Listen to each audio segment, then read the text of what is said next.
오늘 하나님이 우리에게 주시는 말씀 야고보서 1장 1절 말씀입니다. 야고보서 1장 1절 말씀. 하나님과 주 예수 그리스도의 종 야고보는 흩어져 있는 12지파에게 문안하노라. 아멘. 오늘부터는 우리가 이 여호수아서를 마치고 이 야고보서를 살펴보도록 하겠습니다.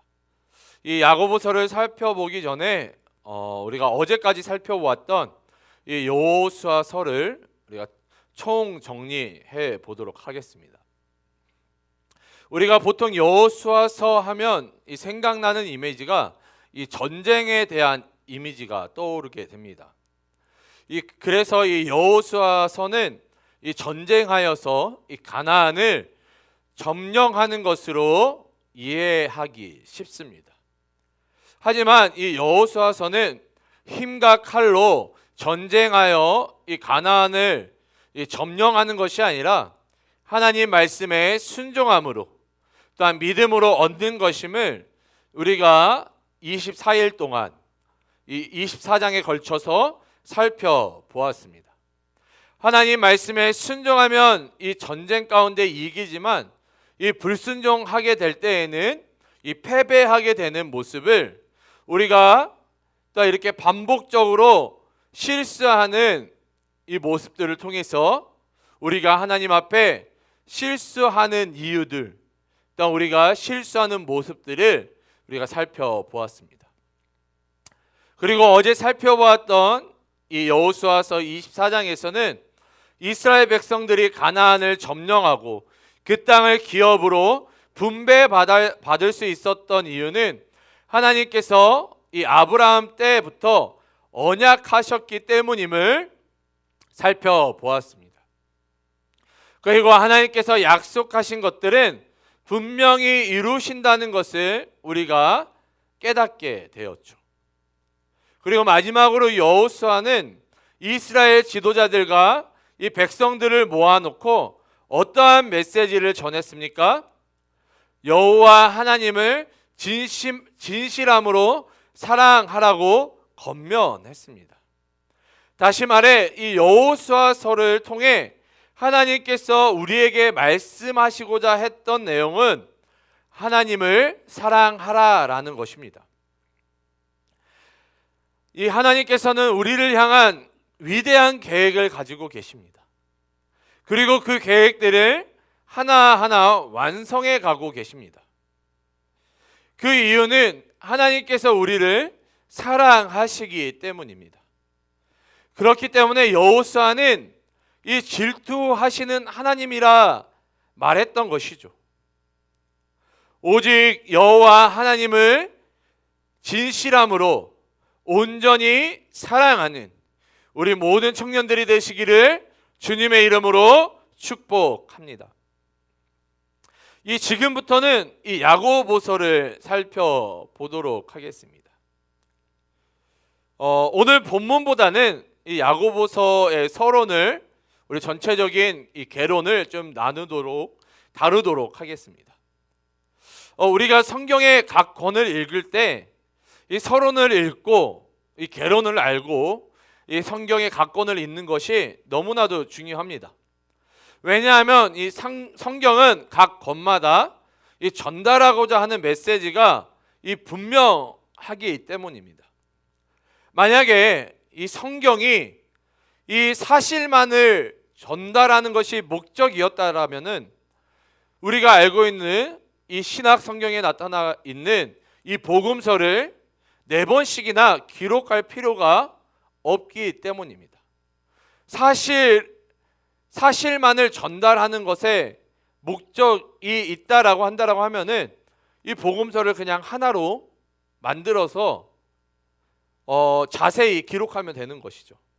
하지만 이 하나님께서 이 복음서를 4번씩이나 다른 이 성경으로 기록하게 하신 것은 이 복음서마다 이 전하고자 하는 메시지와 그 메시지를 듣는 대상이 다르기 때문입니다. 그렇기 때문에 우리는 성경을 읽을 때에 각 성경이 전하고자 하는 메시지를 알고 있는 것이 중요하다는 것입니다. 그래야만 성경에서 말하고자 하는 요점에서 벗어나지 않고 우리가 해석할 수 있기 때문이죠. 이 성경에서 말하는 것들을 벗어나 해석하게 되면 어떻게 되는 것입니까? 네, 성경에서 말하는 요점에서 벗어나 해석하게 되면은 그것들이 다 이단이 되는 것입니다. 자, 그렇기 때문에 지금부터는 이 야고보서의 서론을 좀 살펴보도록 하겠습니다. 이 야고보서의 저자는 누구입니까? 이 야고보서의 저자는 야고보인 것이 100% 확실합니다. 왜냐하면 1장 1절에 하나님과 주 예수 그리스도의 종 야고보는 흩어져 있는 12지파에게 문안하노라 라고 기록되어 있기 때문이죠. 그러나 이 문제는 이 야고보라는 이름이 그 당시에 아주 흔한 이름이라는 사실입니다. 그래서 초기에는 여러 가지 견해들이 있었지만 이 많은 신학자들이 연구하고 이야기하기를 이 예수님의 형제인 이 야고보가 야고보서의 이 저자라고 결론을 내렸습니다. 이 야고보서는 예수님께서 부활 승천하신 후 불과 20년도 채 되지 않았을 때 기록되었습니다. 그리고 이 야고보서는 로마 각지에 흩어져 있는 이 유대인 출신 이 성도들에게 그리스도인들에게 보낸 이 공식적인 이 예수님의 형제인 야고보의 편지입니다. 이 편지를 받은 이 수신자들의 상황들이 어떠한 상황 가운데 놓여 있는지는 우리가 확실히 알 수는 없습니다. 하지만 이 스데반 집사의 이 순교 이후 이 기독교의 박해가 본격적으로 시작되면서 큰 시련을 겪고 있었을 것입니다. 그리고 그들이 유대교로부터 개종은 하였지만 제대로 된 교육을, 제대로 된 신앙교육을 받지 못했을 것입니다. 그렇기 때문에 그들이 과거에 가지고 있었던 이 유대교의 신앙 습관에서 크게 벗어나지 못했을 것이다 이야기를 합니다. 그래서 그들은 여전히 이 유대주의자들처럼 이 믿음의 행함이 없었을 것이다 라고 추측을 합니다. 그리고 단지 믿음으로만 이 구원을 얻는다는 이 교리를 지나치게 강조한 나머지 이 믿음의 행함을 이 등한시하고 있었던 것이죠. 그래서 이 사도 야고보는 이 야고보서를 통해서 참 믿음의 증거로서 이 행함을 강조하고 있는 것입니다. 우리가 이러한 배경 지식 없이 이 야고보서를 읽게 되면요, 이 참된 믿음은 행함이 뒤따라야 하기 때문에 그러면 우리가 구원을 얻기 위해서는 행함이 있어야 된다라는 오류에 빠지게 되는 것입니다. 이 사도 야고보는 그러한 의미에서 이 야고보서를 기록한 것이 아니죠. 오직 믿음으로 우리는 구원을 얻게 됩니다. 그 믿음도 하나님께서 주시는 것이죠. 하지만 우리가 구원을 얻었다면, 우리에게 믿음이 있다면 그 믿음대로 삶에서 나타나야 한다는 것입니다. 우리의 믿음이 삶에서 드러나야 한다는 것이죠. 여러분, 절대로 오해하시면 안 됩니다. 이 야고보서는 믿음으로 구원을 얻는다는 것은 기본적으로 인정하고 있는 것입니다. 믿음으로 구원을 얻지만 그 믿음으로 구원받은 자로서 우리가 어떻게 행해야 되냐라는 것들을 이야기하고 있는 것입니다. 자, 그러면 이 행함에 대해서 이야기하고 있는 이 야고보서에 나타난 이 주제들은 무엇일까요? 이 첫 번째 주제는 이 성도들이 당하는 시험에는 시험을 주는 이 주체에 따라서 두 종류로 나뉜다는 것입니다. 이 하나는 이 하나님의 시험으로 이 형태는 이 시련으로 나타난다라는 것이죠. 하나님께서 우리를 시험하시는데 그 형태는 시련으로 나타난다라는 것입니다. 그리고 그 결과는 연단과 소망을 이루어 생명의 면류관을 얻게 한다라는 주제가 담겨져 있는 것이죠. 이 또 다른 하나는 이 사탄의 시험으로 그 형태는 유혹으로 나타난다라는 것입니다. 그리고 그 결과는 사망이라는 것이죠. 그러므로 성도들은 믿음의 연단을 위한 이 시련을 인내로서 극복해야 하는 것입니다. 계속해서 사단의 유혹을 받지 않도록 세상에 속한 것들에 대한 이 정욕을 버리고 이 성숙된 신앙으로 성장해야 한다는 것을 우리에게 가르치고 있는 것입니다. 이 두 번째 주제는 이 믿음과 행함의 올바른 관계 정립입니다. 이 영혼 없는 몸이 죽은 것 같이 행함이 없는 믿음은 이 죽은 것이다라고 이야기하는 것이죠. 이 믿음으로 구원 얻은 성도들은 반드시 그에 따르는 행함이 나타나야 하는 것이죠. 진정한 신앙의 모습을 갖추어야 한다는 것입니다. 따라서 이 성도들은 이 구원받은 사실을 깨닫고 아는 것에만 그치는 것이 아니라 의지적이며 실천적인 이 믿음의 행위를 삶 속에서 구체적으로 나타내야 한다라는 것입니다. 이 세 번째 주제는 이 교회 안에서 성도들은 빈부의 격차나 사회 신분처럼 이 외적인 조건 때문에 서로 차별해서는 안 된다는 것입니다. 이러한 모습은 세상과 별반 다를 바 없는 것입니다. 우리는 세상의 가치와 기준대로 성도들을 평가해서는 안 되는 것이죠. 성도들은 오직 그리스도 안에서 한 형제 자매로 서로 편견 없이 사랑해야 하는 것입니다. 이 네 번째 주제는 교회 공동체 안에서 이 말의 실수는 자신의 부족한 인격을 드러내는 행동이라는 것입니다. 더 나아가 이 말의 실수는 이 하나님의 영광을 가리우게 됩니다.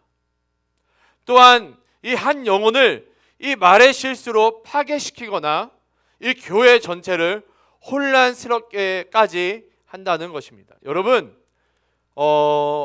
이 교회 안에서 공동체 안에서 우리들을 가장 힘들게 하는 것이 뭐예요? 말입니다. 말. 이 근거 없는 이 루머들이, 이 거짓 소문들이 이 당사자들을 힘들게 한다는 것이죠. 교회를 떠나는 많은 이유 중에 하나가 뭐예요? 상처받았기 때문에. 뭐 때문에 상처받는 거예요? 말로 인해서 상처받았기 때문에 떠난다고 합니다. 여러분, 우리는 그렇기 때문에 말을 조심해야 돼요. 말을 많이 하는 것보다 말을 많이 들어주는 것이 더 중요합니다. 특별히 지도자들일수록, 리더들일수록 말을 많이 하기보다는 말을 많이 들어주는 그런 리더들, 지도자들이 되시기를 주님의 이름으로 축복합니다. 아무튼 그렇기 때문에 우리는 이 말의 실수에 있어서 우리들은 계속해서 신앙적으로 성숙해져야 된다는 것을 말하고 있는 것입니다. 나의 행동이나 말, 그리고 이 감정을 이 공동체와 교회 안에서 조절할 수 있어야 한다라는 것입니다. 이 다섯 번째 주제는 이 성도들은 교회 안에서 자신의 정욕, 교만, 비방, 허탄한 자랑들을 조심해야 한다는 것입니다. 이러한 것들은 교회와 공동체 내에서 다툼을 일으키기 때문입니다. 이러한 것들을 경계하고 하나님 앞에 겸손함으로 낮아짐으로 공동체와 교회 안에서 신앙으로 하나 되어지는 것이 중요하다라는 것입니다. 여러분, 우리가 교회나 공동체 안에서 겸손하고 낮아지면요, 절대로 싸움이 일어나지 않습니다. 절대로 분쟁이 일어나지 않아요. 내가 한 번 더 양보하고 내가 한 번 더 이해하고 상대방 편에 서서 우리가 그들을 한 번 더 생각한다라고 한다면요, 교회 안에, 공동체 안에 싸움은 절대로 일어나지 않습니다. 더 나아가 이 6번째 주제는요, 이 성도들에게 이 핍박과 시련으로 인해 고난이 닥쳐올 때 인내와 기도가 필요하다라는 것입니다. 하나님께서는 고난 중에 인내하는 자들에게 좋은 것을 주시기 때문입니다. 또한 믿음의 기도는 모든 어려움을 극복할 수 있는 유일한 열쇠라는 것이죠. 더 나아가 공동체와 교회를 위해 중보기도와 도움을 베풀어야 한다는 것입니다. 이것이 믿는 성도들 안에서 마땅히 있어야 할 이 신앙의 모습이라는 것이죠. 우리가 살아가는 이 시대는 어쩌면 이 야고보서에서 말하는 이 행함이 필요한 시대일지도 모릅니다. 우리가 지식적으로 하나님을 많이 알고 있습니다. 수많은 설교와 성경 공부를 통해서 지식적으로는 하나님을 너무나도 많이 알고 있어요. 그런데 이 말씀을 지식적으로 많이 아는 것이 중요한 것이 아닙니다. 중요한 것은 말씀대로 삶을 살아내는 것입니다. 우리에게 진정한 믿음이 있다면, 우리가 구원받았다면 분명히 세상과는 다른 삶을 살아내야 하는 것입니다.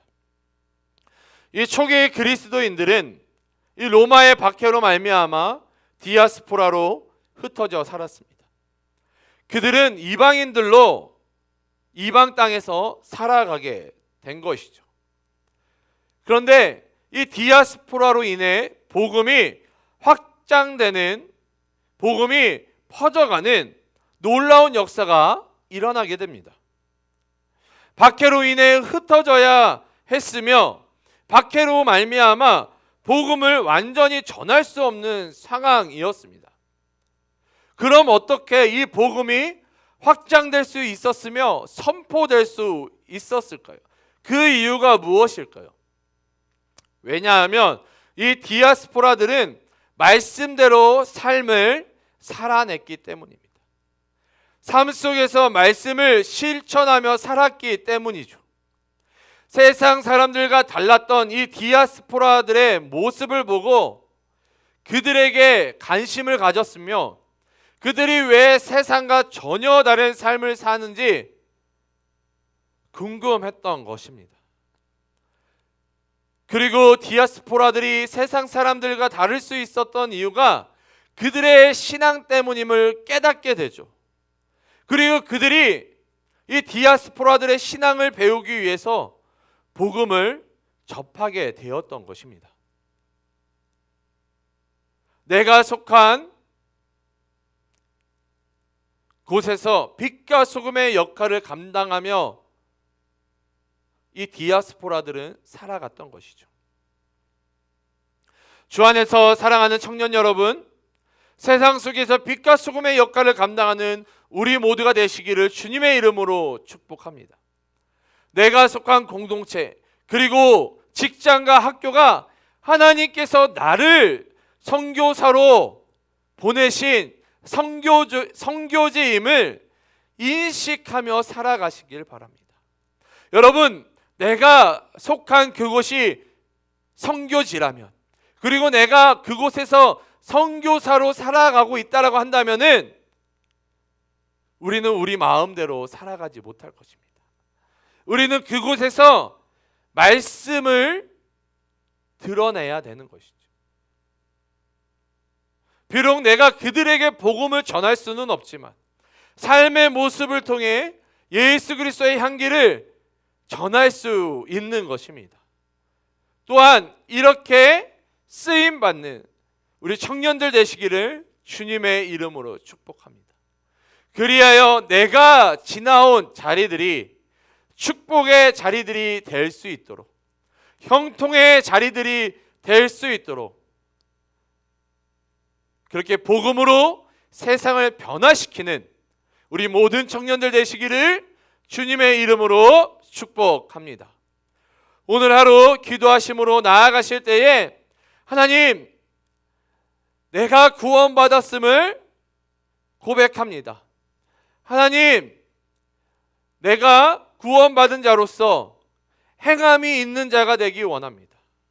구원받은 자로서 말씀대로 살아가길 소원합니다.